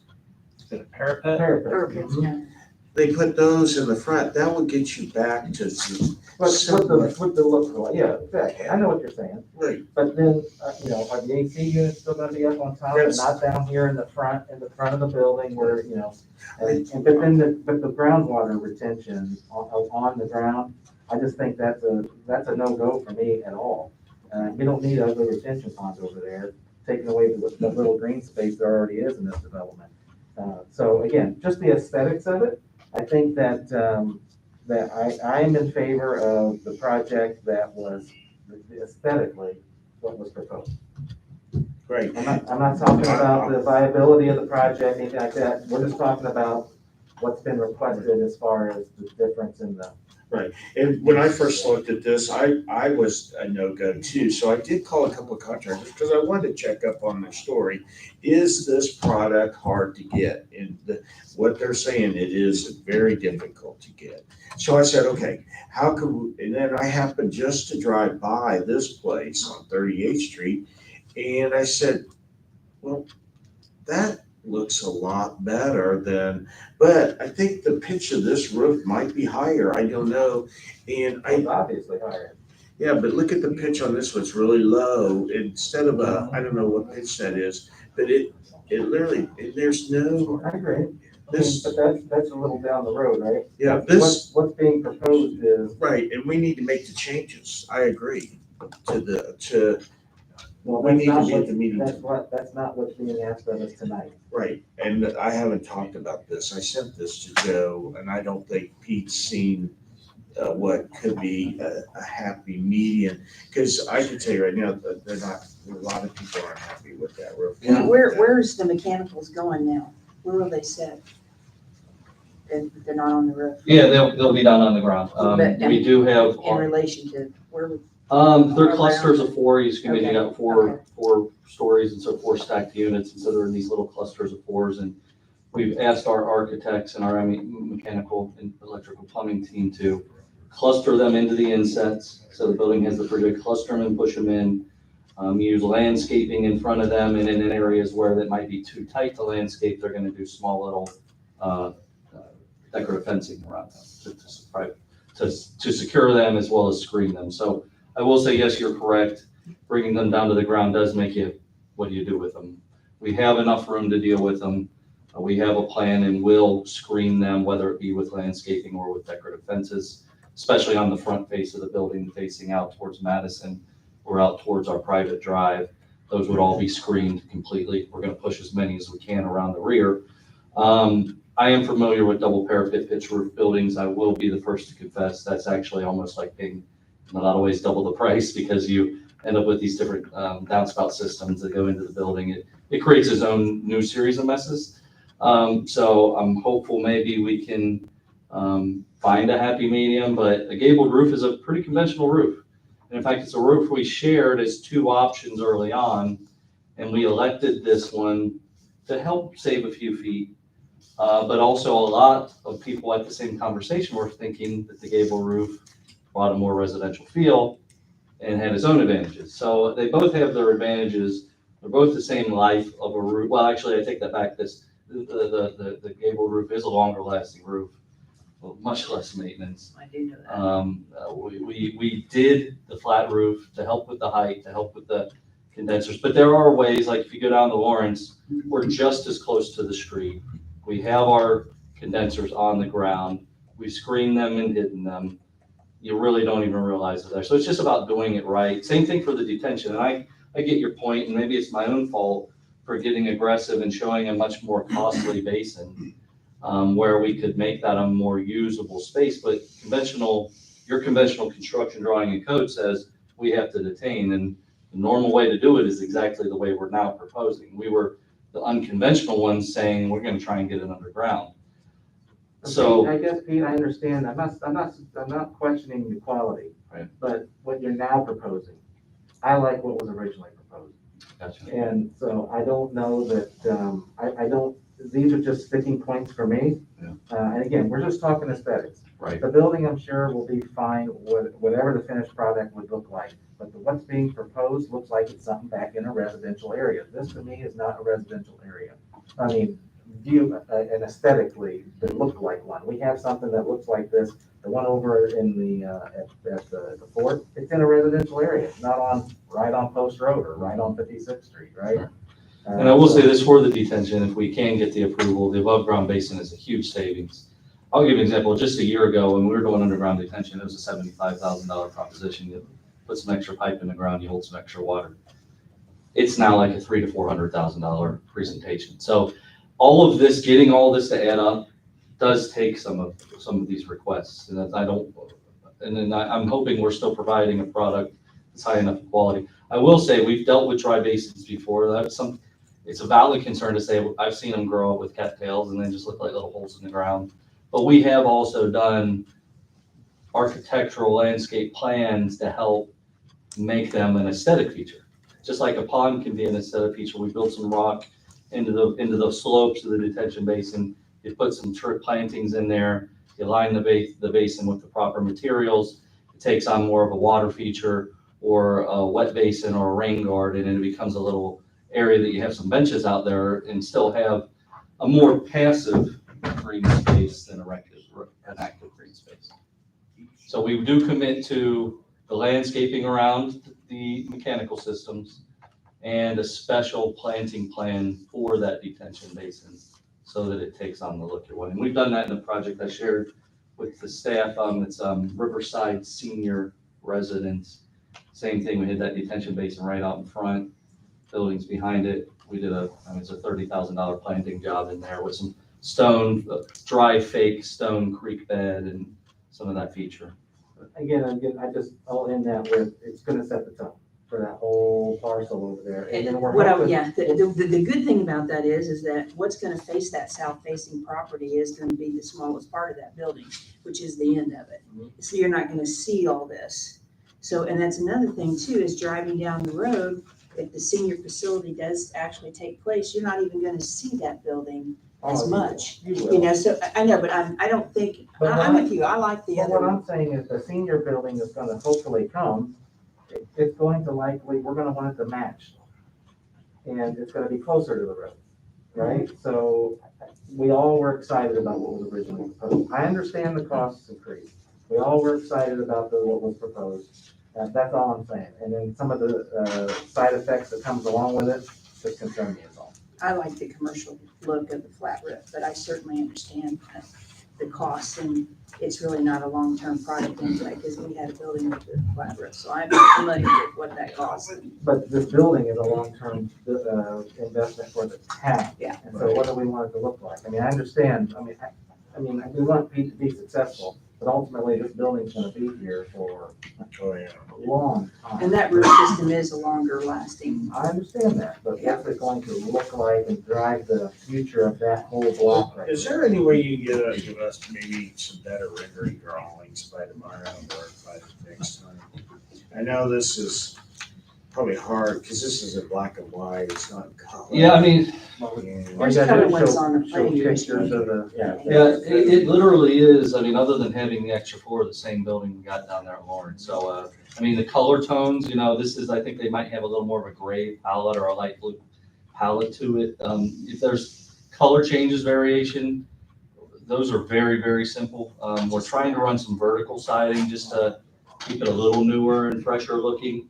And also to create some variation between the various sidings. It literally is just the roof of the building. What kind of shingle, are they gonna be architectural shingles? Yes, dimensionals. Dimensionals. But more than just the roof of the building, just the detention pond. Well, I'm sorry, though, from the elevation standpoint, it's the building facade to the roof is identical.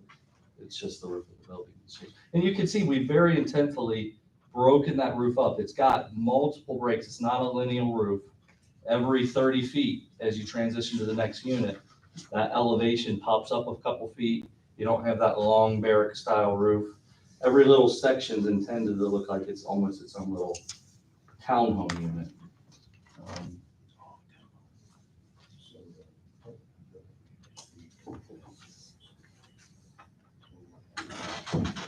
Wonder if I could ask. Yeah, I'm gonna have public comment.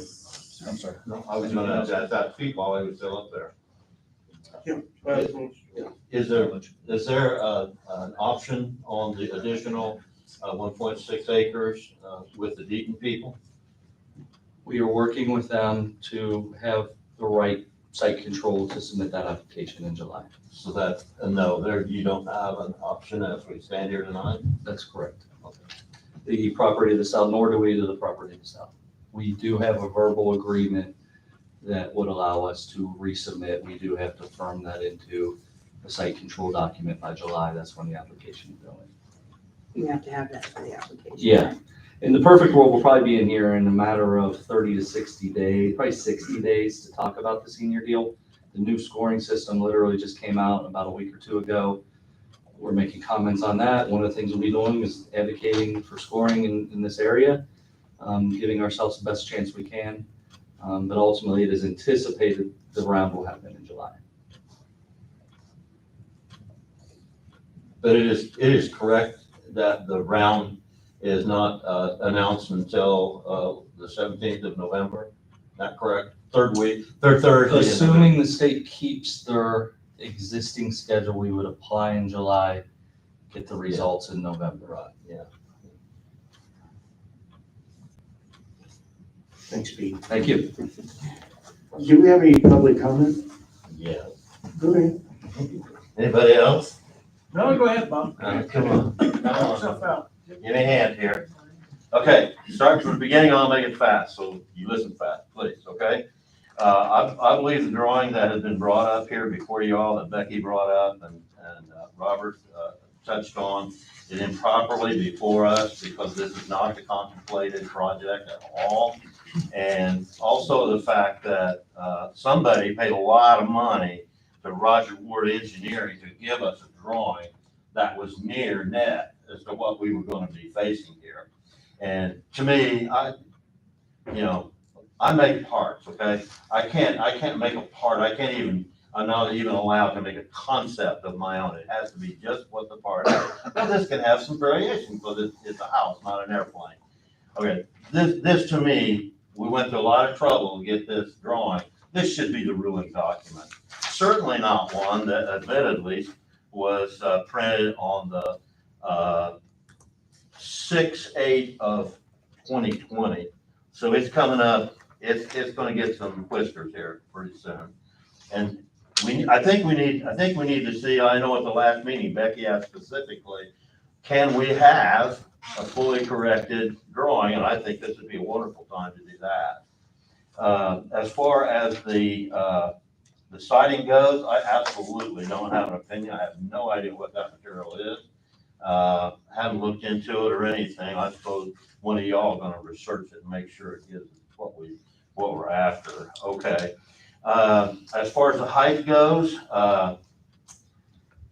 what I found here, and I'm sure Adam can add light to this, but the Madison Village PUD that was first given to us stated that 3 stories was allowable, and yet there was an exception made on a side arrangement for a 4th floor between you and Pete. Pete convinced you that 4 stories flat was exactly the same as 3 stories pitched, is what you told me. And so he won the argument. He won the day. or the argument on that. So, but it still holds, the PUD is 3 stories, 45 feet. First, I would suggest directing your. Yeah. Oh, well, you're the one that's not the answer. Well, yeah, I'm sorry, Adam, he's correct. Tom No, I count on him to My provide the fault. answers. Okay, I just think we've gone a stretch to say 4 stories, and for some reason it says here, this is allowed an additional 15 foot. This is in your packet that I gave each one of you. And it just says the Madison Village PUD. Okay, it's right there, it's highlighted, 45 feet. And to me, that's significant. If you're gonna take it 1 whole story more, 8 feet, being the last story on the drawing was 8 feet tall. And this is gonna be going another additional 8 feet to there. It doesn't seem aesthetically appealing at all. And then secondly, I did a study of all of the MCAH partner properties that I could locate. I'm not saying that this is totally comprehensive. I think there were 76 properties. And you look in your packet, it looks like this. Okay, if you take all 9 of these properties and average them out, and what I'm looking for here is the size of the community that 4 stories went into. And I found that out, plus I found one other very interesting discovery on that. Out of the 9, I took Chicago out. Said, no, we don't want to average ourselves with 2,710,000 people. So I took Chicago completely out and divided by 8. And what it came to was the average population that MVAH has 4-story units is 81,000 population. It's for a city. It's not for a town. It's not for a burg, as I can tell. But anyway, that came out to be interesting. It's the average city that they have 4-story units in is 17 times larger than Fortville. There it is, the bottom line, 17 times larger. And then the next really interesting discovery was over where it says notes in the middle of the page. It says all but 1 are senior buildings, all of them, every one. So I don't know. It just seems like we're really pushing the envelope to go to 4 flat, to get our 45, okay? But to add another story, another 8 feet, it just seems too much. And the idea of an open pond over there, you're talking maintenance, really, really high maintenance on something like that. I had an apartment in Florida for about 6 months out of a year, and they had the air conditioners on the ground, and it was the most disconcerting thing would be to be laying there in the middle of the night with your windows up, and your neighbor air conditioner kicks on. It's on the ground instead of being on the roof. It really was. It was not pleasant at all. You couldn't control anything. You couldn't do open air unless it was just, whatever, perfect, and that happened very, very seldom. To make a clarification for what's going on here. Procedurally, I know that the council likes to have this first reading of the ordinance beforehand, but statutorily, the plan commission and the applicant gets to have their public hearing at the meeting tomorrow night. Right. Plan commission will then make a recommendation as to the council on this proposed change. Second Right. reading, I agree. which actually the second reading isn't required by law, it's, public hearing. So we don't, It's a so we're really, not making any readings. this on isn't No, this isn't a vote Right. to Right. decide whether this amendment should go or not, because after the public hearing and after the plan commission makes its recommendation, if any, to the council, then the council can either accept that recommendation, reject it, or send it back with proposed changes. And so that's how the process goes. So just for tonight, it's really to introduce this idea so that it fits having a first reading and a second reading more consistently with the way ordinances are typically contemplated. So, Okay. Adam, did I get any of that wrong? No, that's great. Okay, any other questions? All right, thank you. I'm not gonna fund my agenda. Are we not doing the first reading? Are we supposed to do it first? You said we didn't have to. We didn't have to, did we? Or did you say? It's the town's practice in the past, the council has done that, to go ahead and, have a motion second to approve on first reading. It's really, it's just the way that the town has done it. I'm not interested in doing a reading on this because it's a first reading. I might reject it on this all of us rejected on this first reading, so I think it should go to the planning commission, let them hack it out, and then we. Well, Alex would go to the planning commission anyway, correct? Yeah, I mean, the process for. But we're still gonna have to have two readings. It's, At some point. the law doesn't require, because the plan commission, because of the role, it's unique, because of the role that the plan commission plays in this process, the council can adopt the recommendation of the plan commission, and it becomes effective without a second reading. So, or you can have a second reading. I just wanted to mention, there's a reason that we do it this way, is what we found in the past and frankly, other municipalities where I've worked, is a lot of times the council feels like they have to just take the recommendation that plan commission makes and either rubber stamp it or say no. And they think, well, what about our comments? How do we get involved? And what ends up happening is if the council, if you make substantial changes to what the plan commission was saying or to the proposal, then it has to go back to them automatically. So it makes the process a lot more complicated than need be. So the idea is, if it's introduced at first reading, then at least you can get your comments out there, whatever they may be. You don't even have to be for the project. Say, yep, we hold first reading, goes to the plan commission, then comes back for a second reading, and that's where you actually offer your yay or nay. That's why it was set up that way. Okay, it seems like what we're doing tonight, though, when we do that, we're kind of already tipping our hat to the planning commission what we really want on our comments. What we do is, what I always do is, for the benefit of the planning commission, is I relay what those comments were at the first reading. So this is what council had to say. And it's actually helpful to them as well to see what other perspectives were. So, but to Alex's point, I mean, there's. So perhaps a motion could be to approve on first reading, subject to consideration of the comments and discussion that was had this evening. I think that's what Adam's kind of saying. I don't think it really matters, right? I mean, I think that I like the historical process we've had, and I agree with Adam that that's why this was set up this way. I understand what you're saying. Well, because I haven't even had a chance to look at the siding, what that looks like. What's the difference in the look? Yeah, so you're not.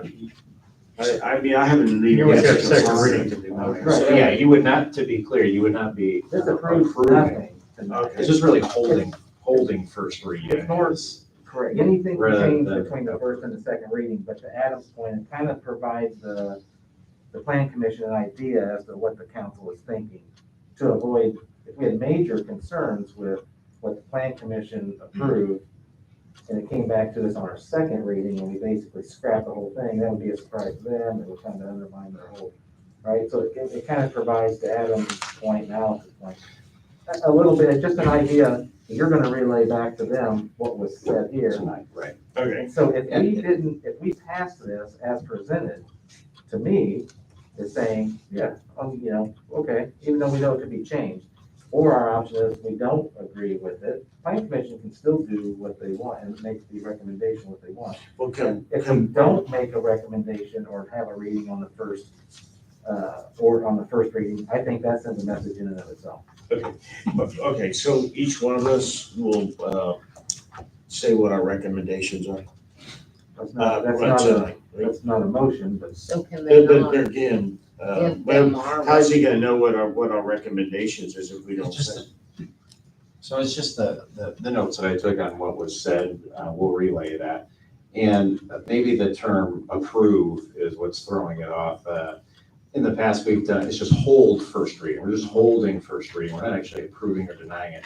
Frankly, that would happen when it comes back to you all, is when you actually get to say yea or nay. Does that make sense?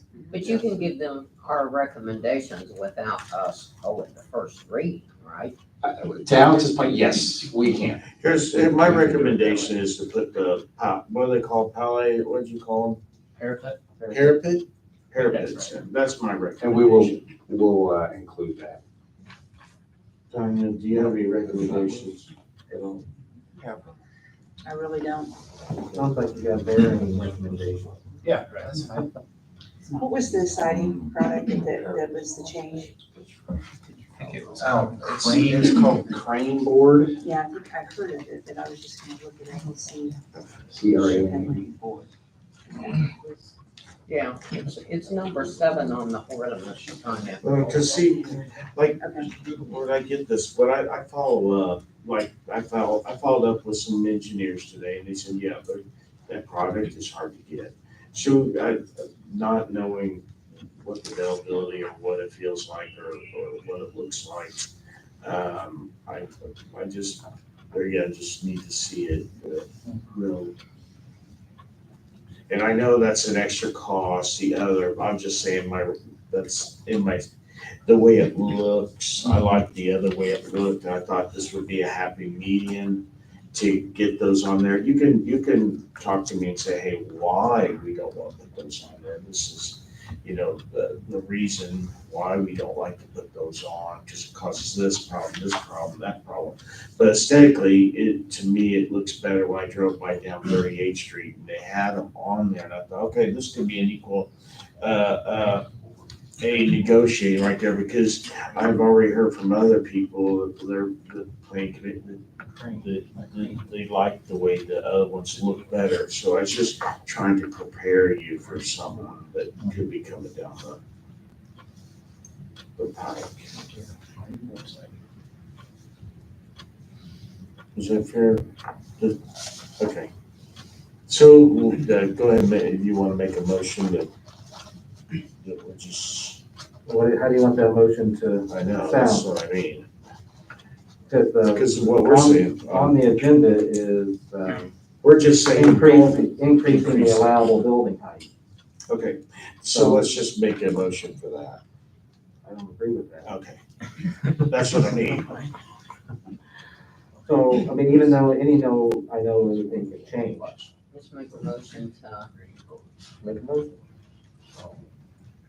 what the wording is. Do we say when? So Can we take, under the legal process, your vote, the council's vote on first reading is not required okay, for the process to happen tomorrow. so can we The make way that text amendments for PUDs are laid out, the council could propose them, or the property owner could propose them, or the property owner with consent, which is what. So we don't need a motion, we just You don't make a don't. motion, we just let it I play. think, I could just put in the minutes here, no action taken. It would be a motion Alan or Adam would relay to the planning commission. okay, So Make you a tell motion. relay our concerns and I'll make a motion to not approve the building height increase from 45 feet to 53 feet.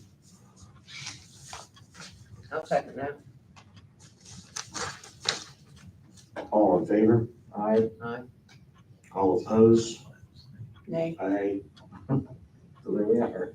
Split vote. No clerk treasurer, no fifth vote, so no final action. Did we leave it? Motion for action. Yeah, I think Right. Libby left right Yeah. around 7 Right. after the first discussion. So then that would be reported back to the Right. planning commission. And I'll just note in the minutes that no action was taken.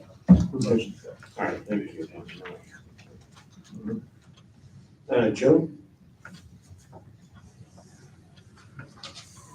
Just real quick, we did get word that the back trailer, the excavator has arrived, so we're gonna pick it up tomorrow. I'm kind of excited about that. One of the first projects we're gonna work on is a drain over by Staten Main that pools water all the time, so anxious to get a hold of that. The lights on Main Street are going up. The ones north of the railroad are installed. with the exception of that first block between the railroad and Stat on the east side. I think they've got a couple lights to put in there yet. Most of the lights are up on the south side of the tracks, but they've still got some wiring to do and put some heads on the actual lamps on the post yet. And Duke, thanks to CSX, still has not got that meter installed in the parking lot, but we're hoping to have our generator hooked back up on that tomorrow. So as soon as the lights are available, we'll be running. Next item I've got is, I think we emailed out to everybody and we should have it on our website and on the Facebook page about the public meeting on March 2nd at the school. That's for the Broadway corridor. That's a meeting that NDOT is holding. Public meeting to discuss the project. So, And the drawings are quite complicated. yes. I looked at them for hours and I finally just give up. Well, they'll be able to explain it. I think they're gonna have some background imagery and stuff on the ones that they're gonna have to show the public in a second. So. And that's all I've got. Any questions for Joe? I had a comment. The banners that they have hanging on at the corner of the street at Michigan and Merrill, I think one of them is really shredded. You might take a look at that. Yeah, they probably need to be changed out. I mean, I think they had slits in them anyway to maybe try to prevent some of that Right. shredding, but I think that one's shredded pretty bad. Robert? I don't have any questions for Joe. Okay. Streetlights are pretty. I really like them. Yeah, they look very nice. I like the idea that, I was actually disappointed when I first went up there because I thought they're not even on. When you get underneath them, they're on. They light up the street. When you look up the street, if you're looking at the road's lit up. You don't see the light shining in your eyes. So not till you get right up on them, look up, you see that they're actually doing what they're supposed to be doing. I'll have to check that out. I'll have to check that out. That's the way the plan was. I think I went to bed early last night. Adam, do you have anything for us? No. You're probably worn out. Yeah, unless you have any questions. He said he'll be here next week to update us, and then clerk treasurer's not here. Oh, no. Oh, no. Where did I see that, please? That thing seemed awful thick. It is awful thick, but I did email it to you guys on, I think Friday night or Saturday night for your review. I didn't want to go over it all. You guys all have a copy. That's the complete copy minus the final budget numbers, which I confirmed with Beth. This 2021, I came in about $34,517 under budget. Part of that was not having a full staff with gas. And then salary and benefits, if you add that in, it totaled out to about $156,000. That's just because we were short on staffing. We didn't have to pay insurance. We didn't have to pay turf. We didn't have to pay salaries, things like that. And then the other part of the 34.5 was the grant funds that we received last year. We pushed really hard last year to get grants, and really hard this year to get grants to try to alleviate some costs for the tax dollars and the taxpayers. So we're going to continue to do so this year, which I've already discussed. We've got the bodyproof or the bulletproof vest grant and the body worn camera grant already this year funded.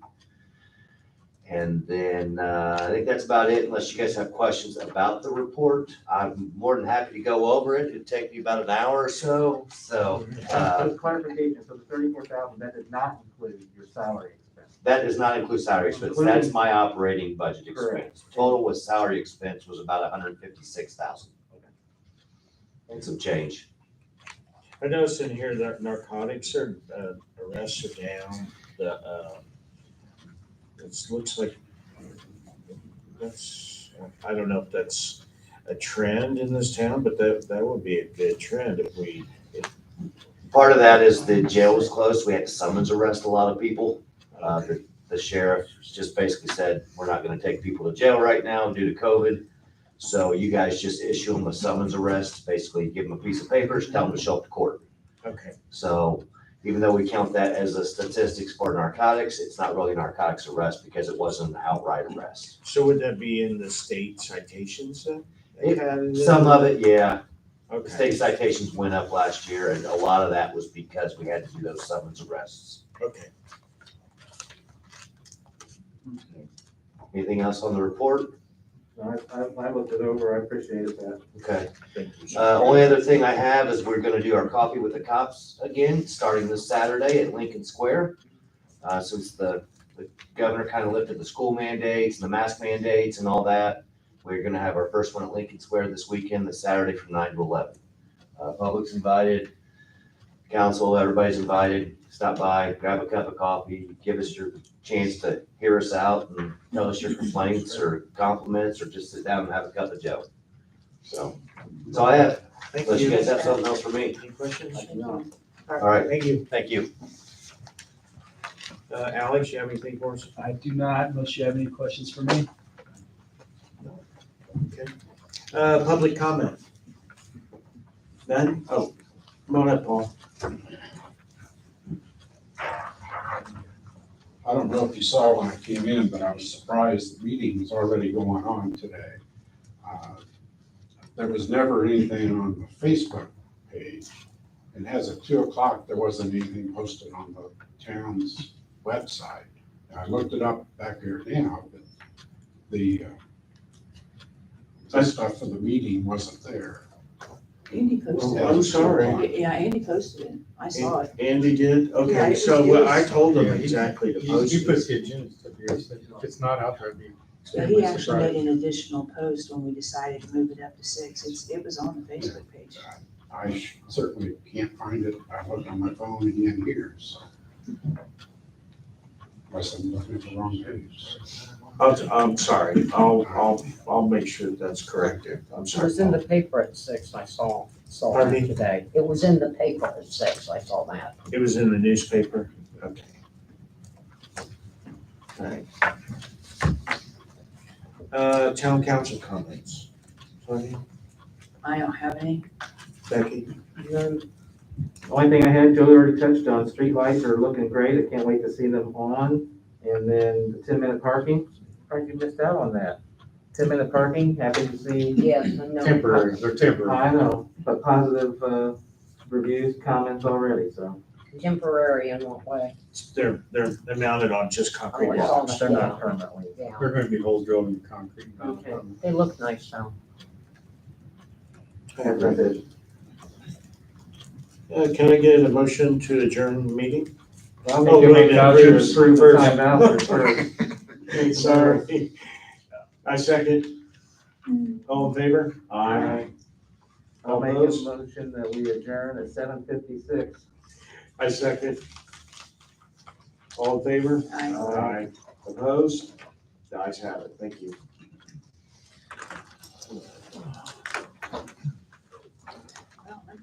Well, I'm pretty sure.